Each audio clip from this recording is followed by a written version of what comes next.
Hello and welcome to another episode of Earth911's Sustainability in Your Ear. We're back to have another conversation with a person making a huge effort to change the world and turn us to a sustainable future. I'm Mitch Ratcliffe, by the way, your host. We do this several times a week, and we're glad to have you here. By the way, we're recording this today on Earth Day. You won't hear it on Earth Day, but happy Earth Day, everybody. The world deserves a break. Let's give it to them today. So, a new paper from the World Economic Forum called Scaling Investments in Nature warns that if humanity does not change the way we extract and use the resources of the planet, the economic impact of climate change could cost society $44 trillion in lost value by 2050. That's not insignificant. That represents 46% of 2021 global gross domestic product.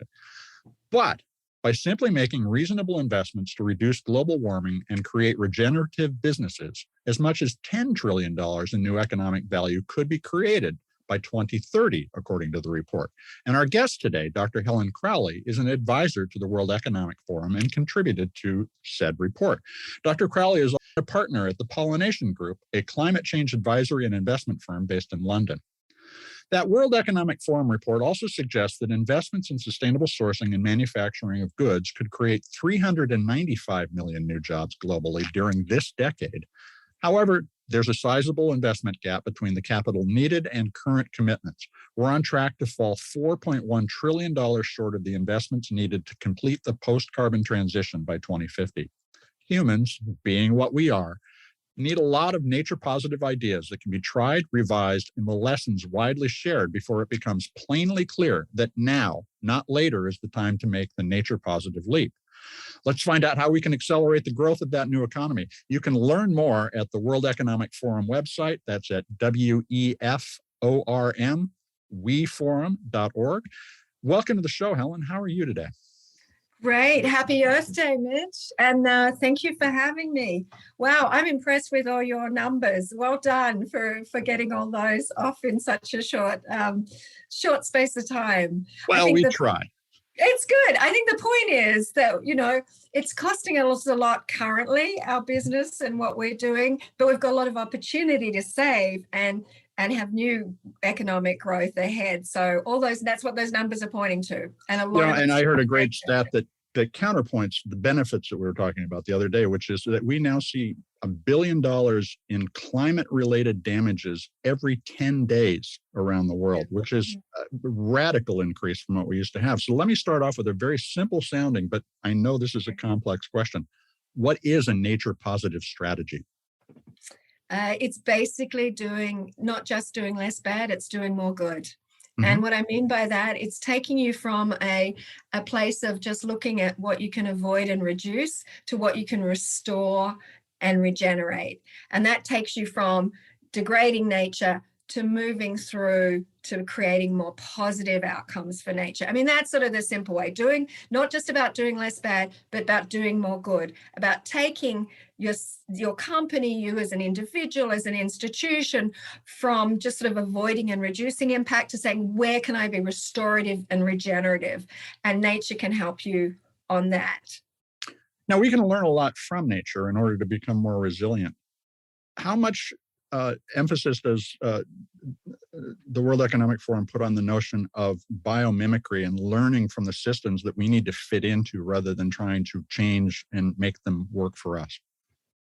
Yeah, I mean, if you'll allow me, I talk more broadly than World Economic Forum. I think, I'm a scientist by training. I'm a biologist, and I've worked in the corporate world and now in advisory and investment world at Pollination. So let me just sort of say generally, I think one of the most important things that we need to help people understand is that power of nature. Right? Mm-hmm. Because it almost sounds too good to be true when you say, well, are these nature-based solutions really going to work? Because we're so trained ourselves that we believe in technological solutions much more easily than we believe in nature. So I think one of the most important sort of precursors for everyone sort of understanding that and being part of this new movement is to understand the power of nature. It is 3.7 billion years of R&D, right? It has figured out a lot. So biomimicry is about looking at what nature's figured out in terms of how systems work, in terms of interaction, in terms, and looking at that, what works, and using that as a way of informing how we do things, and arguably maybe even informing the way we do design and technology, but looking at those principles about there's no waste in systems. Systems regenerate themselves. There's circularity, you know, everything has a use, you know, and so things like that are basically nature's life's principles, nature principles that we're trying to now think about in context of our economy and the way we run our business, because our linear way of thinking of, you know, sort of take, make, waste is not really working for us. So, and that's not nature's way.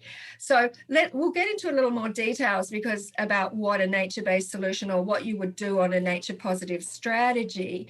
But, you know, in general, I think, yes, you can learn a lot about nature. And the important thing in this current crazy volatile world that we're in, particularly with climate change and biodiversity loss and social injustice and so on, is that we do need to think in a systems approach, and we need to think about building resilience to adapt to this world. And that's a very important elements of the way nature functions and what nature can offer to us. Well, now you counterpoint technology and nature in what you just said, but I think a lot of people might hear that as, well, we need to move away from technology. But in fact, what I hear you saying, and let me check this, is that we need to evolve our thinking, because that evolves a lot faster than our bodies, so that technology is more like nature. Is that the case? Yeah, I think, yes, well done. Yes, thank you for clarifying that. I wouldn't say, I mean, I like technology as much as the next person, and it's given us a great deal in our lives, our societies, for our economies. I think the point I was trying to make is we have to be a little bit more humble and thinking that it's not just about engineering, that we can create the entire solution ourselves, but that we should look to a certain point, what nature can do to help us in this situation, learning from the principles of nature, but also using nature, harnessing the power of nature in nature-based solutions. We'll go into detail. Yeah. And that humility also forces us to look at the waste we produce and go, that is a failure. So do we have the measuring systems in place to understand the costs and benefits of these regenerative practices in such a way that we can really propagate a lot of information to everybody, so we can, each of us, make better decisions? Do we have the right approach to measuring that? Yeah. And especially if we focus on GDP. Oh, wow. There's a lot in what you just asked. Let me unpack it a bit. Do we Go for it. Yeah, I think there's a couple of things going on here. Firstly, do we have the frameworks that help us sort of redesign the paradigm from our current economic model to a new one? Yes, I think we do. I think we have the frameworks in circular thinking. I think that we have the frameworks in thinking about planetary boundaries. We have economic ideas that actually did get lost in the last 50 odd years are coming back to sort of elements of the way we look at economy. It's becoming a richer discussion, a reinvention of what wealth is, to your point of GDP, and I'll circle back on that. So yes, I think we're starting to have the frameworks for action. We've got the measurement tools in a way we've never had before. I mean, just the satellite imagery and the global information systems and the analytics we can do, with the satellites taking a picture of every few square centimeters of the Earth several times a day, can help us track what's happening. So we've got regulation is not there yet, but it's coming to help incentivize the best practice and decentivize bad practice. There's a lot of work to do, and we can unpack that a bit more. So yeah, I think we're getting a nice sort of a portfolio of the different things we need, from frameworks to action to metrics and monitoring, to starting to talk about policy reform and regulatory framework. In all of that, we still need to build knowledge, awareness, and the incentives for change, and the reward for change, because we are trying to change the paradigm. I mean, GDP in itself, I mean, it was the 1930s that was a construct that was created. And I think a lot of people are saying it is time. There's not a lot that we did in the 30s that we still want to do. I mean, I like the shoes from the 1930s, by the way, but I'm not sure that the concept of GDP, and I've worked in fashion, so I always make little references like that, but is right. And I think looking at and understanding think of it as an individual. I mean, what really makes you happy? I mean, how much you earn, I guess, is part of it, but your family, your friends, your health. And so that's what sort of really makes you happy. So I think we starting to think more, how can we measure wealth in a much more robust way? I think that's critical. And the thing is we use the dollar or the pound, whatever the currency is, to say this is how much we are worth or this thing is worth. But you talked about happiness and broadening this measurement that we came up with 100 years ago. What other factors should we include? Happiness, equity, social justice, environmental wealth. I mean, natural capital. So that I'll come back to natural capital, and I am, that's my passion is nature. It's what I've been working on my entire life, and I think, and my somewhat sort of maybe biased view is that by looking through nature, you can address a lot of other things. Social justice can come through the way that you protect and restore and treat nature. Climate, 37% of the climate change solution is through nature-based solutions and so on. So I think that, looking at how nature, the value that nature provides to us. Now, I think natural capital accounting, whether at a corporate level or a national level, and I think the US government has just made an announcement around that, is a really important way for us to understand the wealth that is created through nature and the services that nature provides, whether it's the billions of dollars a year in pollination services for bees and pollination, whether it's soil fertility, whether it's water filtration, whether it's climate mitigation. Mm-hmm. And while putting a monetary value on that is not about buying and selling it per se, it's about clarifying for the world that still works with numbers and pounds and dollars and cents and whatever, or maybe not enough cents, is that we need to understand that wealth and that natural capital as well. So It's been very helpful. Natural capital accounting is a nice framework to help companies, countries understand there is this wealth. There are these services that have been provided by nature that are constantly been provided that have been somewhat invisible. But that are invaluable. They're so valuable, they're invaluable, and yet they've been invisible. And the Dasgupta report highlights this really well on the importance of nature to our economy.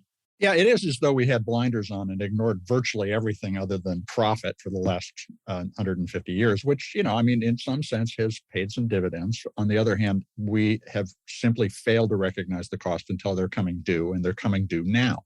Mm-hmm. So you've worked extensively in corporate supply chains and optimizing them.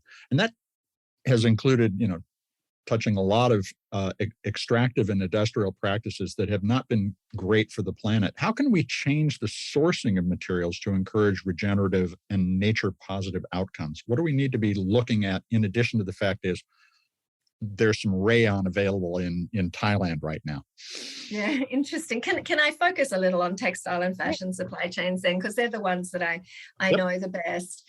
I think that we've come a long way in the last decade or so that I've been focused on that as an awareness that, and what was interesting is that you jumped to raw materials and materials, because that actually took quite a journey for example, the fashion sector to understand that, in fact, where the interface of their business with nature is mostly around materials. It's mostly around how land is used, how the sheep are grazed, how the cashmere goats are grazed, how the cotton is grown. That's their biggest part of their footprint, and particularly in terms of nature impacts, and also actually in terms of climate. So climate change. Now, there are other hotspots along the supply chains, particularly, for example, in manufacturing and dyeing and finishing. So when you dye the fabric, or you dye the chemicals and the water used and so on. But a lot of it is also around this raw material. So there's been a lot of focus in the last couple of years about how can we turn that agricultural production into a driver of negative impact, and it's one of the biggest drivers of biodiversity loss and climate change, into a driver for good. And that's a regenerative model of agriculture. That's where you don't just mine the soil for nutrients, you regenerate the soil in the way that you grow your crops and you move the animals across the landscape so that the soil is restored. And I can tell the little story about when I went to Central Texas to a regenerative farm.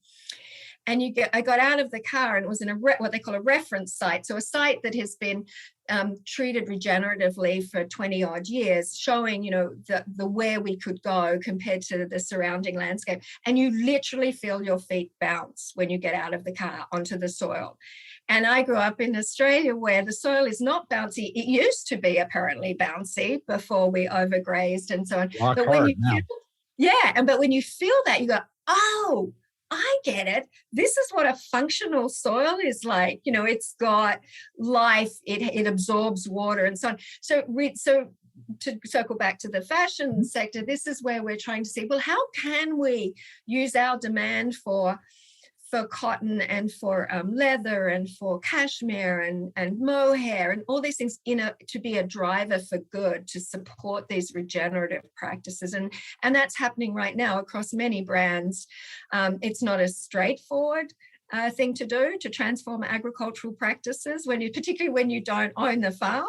But there's a lot of really good thinking and work going on in that. Now, when you were your work at Kering includes a collaboration with Conservation International to switch to regenerative sources, and that allowed the company to achieve its climate targets without using any carbon offsets. Tell us about how that worked, and what can other companies learn from what you did? Okay, so can I just unpack that a moment? So there are two bits. I know I ask complex questions. So. You pack a lot into the question, so let me unpack that. So firstly, Kering on the nature strategy. So one of the things we developed at Kering after several years was we had a natural capital account which showed where we had environmental impact, and that helped create a framework for action within the company.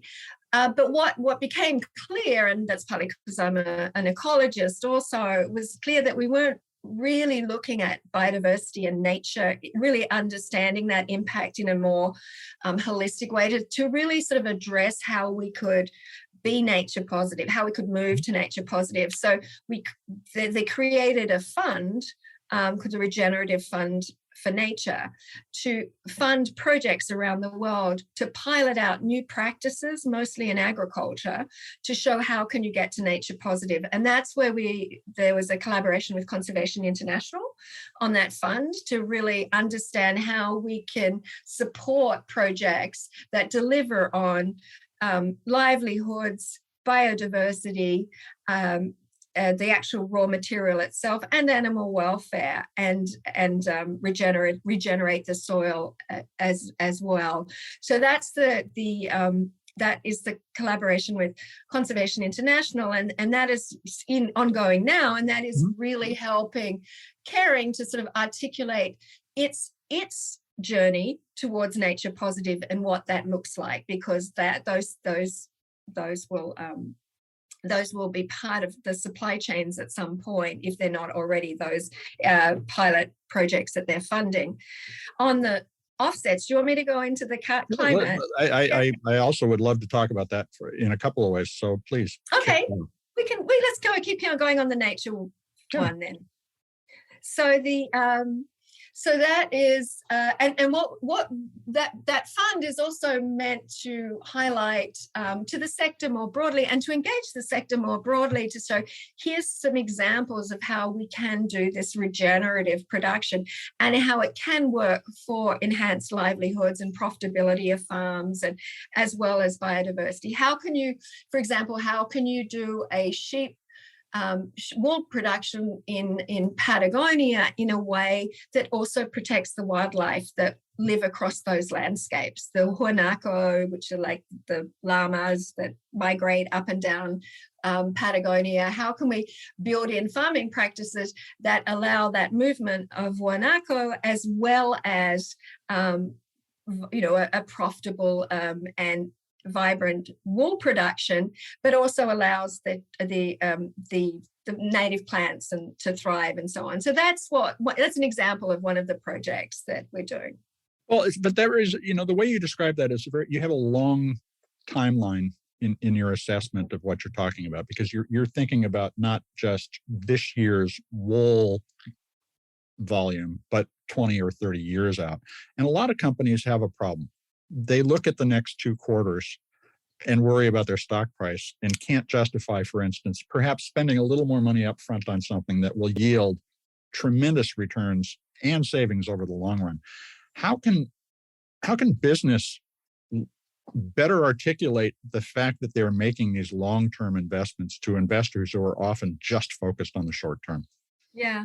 It's a good question. And that's part of my new work. Now I work at Pollination, and we work with the investment community as well as corporate community, as well as actually the public sector, to really articulate and not only the business case for action on climate and nature, but also how you go about it and how you finance it.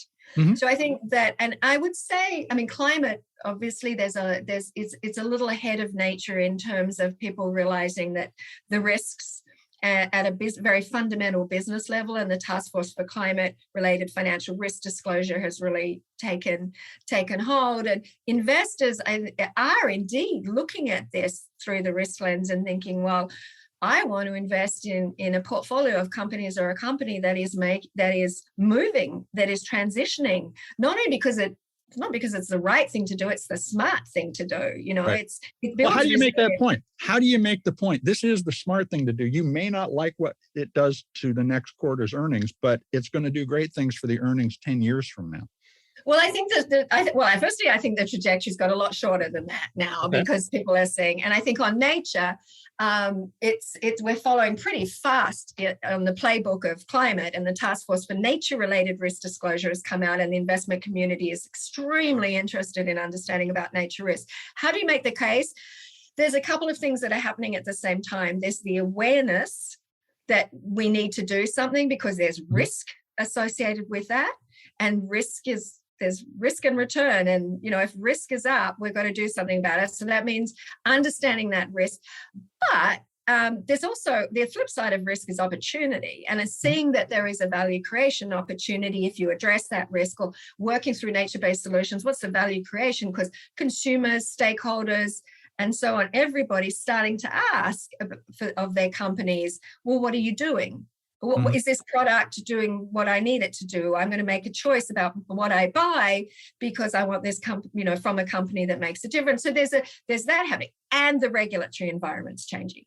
So the policies are changing about where you have to start talking as a company. You have to start declaring whether you have deforestation in your supply chain, for example. And this is happening very fast in Europe and the EU. So I think between the shifts that are happening in policy, the awareness about risk, but also opportunity, and the shifts that are happening more broadly in society about that companies are global citizens and need to contribute to global goals for climate and nature, and wanting that. I think those are starting to act in tandem to help build and consolidate a business case for action.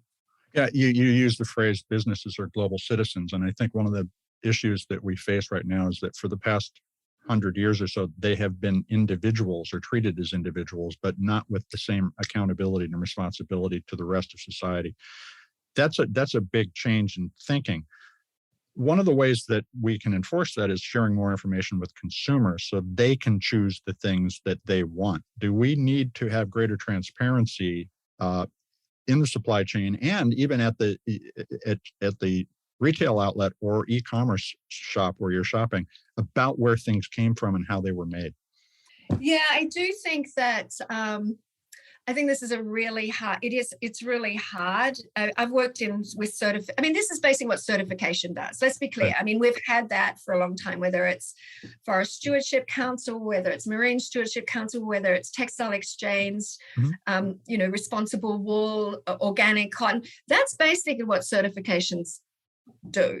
They build in a transparency and a credibility about elements of a product or a product entirely. And I think that is still very valuable. And I still think we need to support those certification schemes, and consumers need to educate themselves about that so that they understand. I think, as I've mentioned, the regulatory reporting requirements, voluntary and regulatory reporting requirements for companies are getting more and more strict and more compelling in terms of incentives to be transparent and to do nature positive and net zero, if you like, or head on that trajectory. So yeah, there's a lot more that can be done in that space. I mean, we do a lot of work with our clients on that to help them understand what they can do and how they can communicate on that.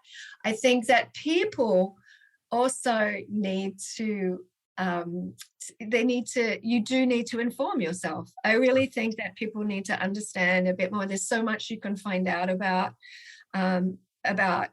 materials and products, and it's going to be pretty hard to give you in a succinct, clear, straightaway way about a complex product what's going on, except through certification, which we already have, and that's going to increase. But I think people need to inform themselves as well. Well, so certifications have been used sort of as labels that you refer to rather than dig into. And this is something I've worked with several big brands with very complex products that have a bunch of certifications, but don't then articulate at the product level what those certifications actually mean. They just say, well, we're covered.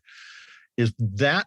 That's interesting. That's an interesting perspective, yeah. Well, it's the easy way to do it. And it saves money because you don't have to spend time trying to explain things to consumers. You just say, well, look at the FSC certification. But people want to be even more granular in their understanding. And I don't think we've opened the door to that. Certification is complex and designed for regulators rather than consumers. We need to translate that now over the next 5 years. And so I guess I thank you for all the time you've taken, but let me ask this last question. Humans. Oh, we're at the end already, Mitch. We're very but we will have you back. We've only covered a small portion. Humans love cliffhangers. We have a tendency to do the right thing at the last possible minute before all is lost. Well, we're certainly doing that. How do you feel we are doing on avoiding the 1.5 degrees centigrade threshold that represents potentially absolutely catastrophic change? Are we going to make progress, and are we going to be able to turn the corner? We are going to make progress. I have to get up in the morning. I am a hopeful person. And I think that we are heading, I think we need to, we are going to make progress. And there's a lot that we need to acknowledge that has happened very, very fast in terms of awareness, in terms of policy, in terms of engagement, in terms of willingness to act. The IPCC reports have given us a clear direction of travel. They've given us the rationale for what we need to do. So now it's a case of really acting, and it's not even a leap of faith. It's the leap of it's not like we can't afford to do it, is we can't afford not to do it, And so I think it's really how fast can we act? And I do have a lot of faith in humans and doing the right thing. I remember hearing Jane Goodall speak many, many years ago, and she talked about having the reason that she remained hopeful was she had faith in our ingenuity as a species. She had faith in our spirit that we really do want to do the right thing, and she had faith in our children and the next generation that they really will do. And I think that we can't. I'll finish with one other sort of quote from Colonel Stockdale, who was a prisoner of war in the Second World War. I don't know if you've ever heard about the Stockdale paradox, but James Stockdale, former vice presidential candidate with Ross Perot. That's right. Yeah, but you must never confuse the faith that will prevail in the end, which you can never afford to lose. Right, that's the hope, with the discipline to confront the most brutal facts of your current reality, whatever they may be. So I Stockdale think, and John McCain both showed that exquisitely in their political careers too, because they went out and then followed through on what they survived. And I think we're going to look back on this era with the same kind of horror that we look at the Vietnam War and go, how did we do that? But look, we made it. yeah, and I think to me, my take-home message from that is the hope that you've got to acknowledge that we've got a hard road ahead of us, but we are smart and we are resilient and we can do incredible good as a society, and and we're at this point where we are going to show just how amazing we can be. Well, Helen, that is a great way to finish a conversation on Earth Day, and you've got me charged up. I want to thank you for spending time with us today. Thank you, Mitch. Thanks, everybody. We've been speaking with Dr. Helen Crowley. She's an advisor to the World Economic Forum and a partner at Pollination Group, a climate change advisory and investment company based in London. That was a fascinating conversation because we covered so much of the challenge that we face in terms of just translating all the opportunities we have to be more resilient and more like nature as we evolve the economy. Because the trick here really is to find ways to do things in a naturally resilient and consistent way with the way nature works. No waste, planning to do everything we can with any material that we take the time to extract from the earth, and to reuse it perpetually so that we have a circular economy and don't need to constantly strip mine resources from the planet. You know, and we did have this conversation on Earth Day, and folks, we always have a few days after we record before we get the stuff live. We hope you had a very happy Earth Day and that you practiced the things that you thought about and learned that day every day of the year. This is no longer an issue that we can celebrate once every April 22nd. Earth Day needs to be every day. This is Earth 911, Sustainability in Your Ear. I'm Mitch Ratcliffe, and we're going to be back with another innovator interview soon. In the meantime, do take a few minutes to share this podcast and all the others we've done with your friends, family, coworkers, people you meet on the street. Let's get more people thinking about more ideas in order to create less waste. We'll be back soon. In the meantime, take care of yourself, take care of one another, and let's all take care of this beautiful planet of ours. Have a green day.